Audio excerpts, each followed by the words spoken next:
एक फिर यहोवा ने मूसा से कहा, 2 इस्राएलियों से कह कि जो स्त्री गभीरनी हो और उसके लड़का हो तो वह 7 दिन तक अशुद्ध रहेगी, जिस प्रकार वह ऋतुमती होकर अशुद्ध रहा करती। 3 और 8वें दिन लड़के का खतना किया जाए। 4 फिर वह स्त्री अपने शुद्ध करने वाले रुधिर में 33 दिन रहे, और जब तक उसके शुद्ध हो जाने के दिन पूरे न हो तब तक वह न तो किसी पवित्र वस्तु को छुए और न पवित्र स्थान में प्रवेश करे। 5 और यदि उसके लड़की पैदा हो तो उसको ऋतुमती की सी अशुद्धता 14 दिन की लगे, और फिर 66 दिन तक अपने शुद्ध करने वाले रुधिर में रहे।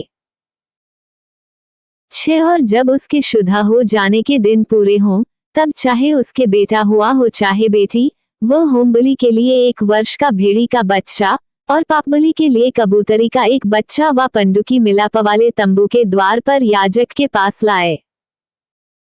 7 तब याजक उसको यहोवा के सामने भेंट चढ़ा के उसके लिए प्रायश्चित करे, और वह अपने रुधिर के बहने की अशुद्धता से छूटकर शुद्ध ठहरेगी। जिस स्त्री के लड़का व लड़की उत्पन्न हो उसके लिए यही व्यवस्था है।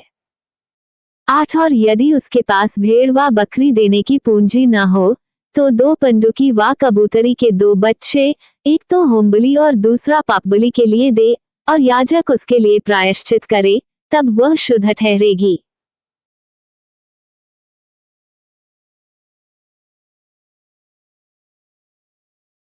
एक फिर यहोवा ने मूसा से कहा, 2 इस्राएलियों से कह कि जो स्त्री गभीरनी हो और उसके लड़का हो तो वह 7 दिन तक अशुद्ध रहेगी, जिस प्रकार वह ऋतुमती होकर अशुद्ध रहा करती।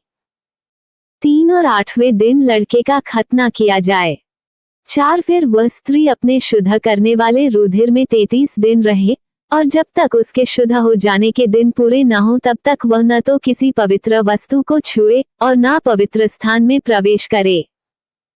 5 और यदि उसके लड़की पैदा हो तो उसको ऋतुमती की सी अशुद्धता 14 दिन की लगे, और फिर 66 दिन तक अपने शुद्ध करने वाले रुधिर में रहे। 6 और जब उसके शुद्ध हो जाने के दिन पूरे हों तब चाहे उसके बेटा हुआ हो चाहे बेटी, वह होमबलि के लिए 1 वर्ष का भेड़ी का बच्चा और पापबलि के लिए कबूतरी का एक बच्चा व पंडुकी मिलाप वाले तंबू के द्वार पर याजक के पास लाए। 7 तब याजक उसको यहोवा के सामने भेंट चढ़ा के उसके लिए प्रायश्चित करे, और वह अपने रुधिर के बहने की अशुद्धता से छूटकर शुद्ध ठहरेगी। जिस स्त्री के लड़का व लड़की उत्पन्न हो उसके लिए यही व्यवस्था है। 8 और यदि उसके पास भेड़ व बकरी देने की पूंजी न हो तो 2 पंडुकी व कबूतरी के 2 बच्चे, एक तो होमबलि और दूसरा पापबलि के लिए दे, और याजक उसके लिए प्रायश्चित करे, तब वह शुद्ध ठहरेगी।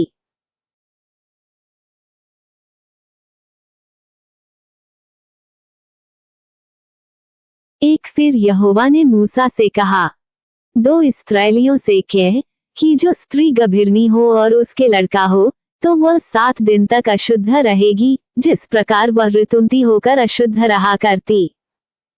3 और 8वें दिन लड़के का खतना किया जाए। 4 फिर वह स्त्री अपने शुद्ध करने वाले रुधिर में 33 दिन रहे, और जब तक उसके शुद्ध हो जाने के दिन पूरे न हो तब तक वह न तो किसी पवित्र वस्तु को छुए और न पवित्र स्थान में प्रवेश करे। 5 और यदि उसके लड़की पैदा हो तो उसको ऋतुमती की सी अशुद्धता 14 दिन की लगे, और फिर 66 दिन तक अपने शुद्ध करने वाले रुधिर में रहे।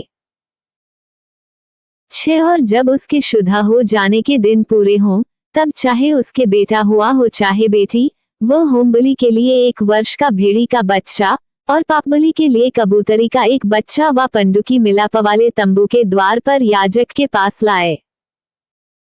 7 तब याजक उसको यहोवा के सामने भेंट चढ़ा के उसके लिए प्रायश्चित करे, और वह अपने रुधिर के बहने की अशुद्धता से छूटकर शुद्ध ठहरेगी।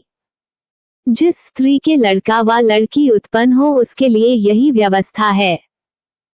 8 और यदि उसके पास भेड़ व बकरी देने की पूंजी न हो तो 2 पंडुकी व कबूतरी के 2 बच्चे, एक तो होमबलि और दूसरा पापबलि के लिए दे, और याजक उसके लिए प्रायश्चित करे, तब वह शुद्ध ठहरेगी।